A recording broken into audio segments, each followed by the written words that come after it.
আজিৰ পৰা অম্বুবাচী আৰম্ভ হৈছে। প্ৰত্যেক বছৰৰ আহাৰ মাহৰ ৭ তাৰিখৰ পৰাই অম্বুবাচী পালন কৰা হয়। সংস্কৃতত অম্বু মানে পানী আৰু বাচীৰ অৰ্থ প্ৰকাশিত বা পুষ্পিতা।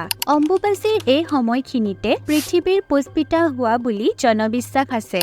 অম্বুবাচীৰ সময়ত কামাখ্যা মন্দিৰত আয়োজন কৰা অম্বুবাচী মেলা পূব ভাৰতৰ সৰ্ববৃহৎ উৎসৱ। হিন্দু পৌৰাণিক কাহিনী অনুসৰি দেৱী সতীৰ মৃত্যুৰ খবৰ শুনি শিৱ অত্যন্ত ক্ৰোধিত হৈ তাণ্ডৱ নৃত্য কৰিছিল। তেওঁক ৰখাবলৈ বিষ্ণুৱে নিজৰ সুদৰ্শন চক্ৰৰে দেৱীৰ শৰীৰক ৫২টা ভাগত বিভক্ত কৰি ক্ৰোধিত শিৱৰ পৰা বিশ্ব ব্ৰহ্মাণ্ডক ৰক্ষা কৰিলে। প্ৰতিটো অংশ পৃথিৱীৰ বিভিন্ন অঞ্চলত পৰিছিল, যিবোৰ শক্তিপীঠ বুলি কোৱা হয়। তাৰ ভিতৰত কামাখ্যা মন্দিৰ শক্তিপীঠসমূহৰ ভিতৰত অন্যতম হয়। তেন্তে আজি কি শিকিলা?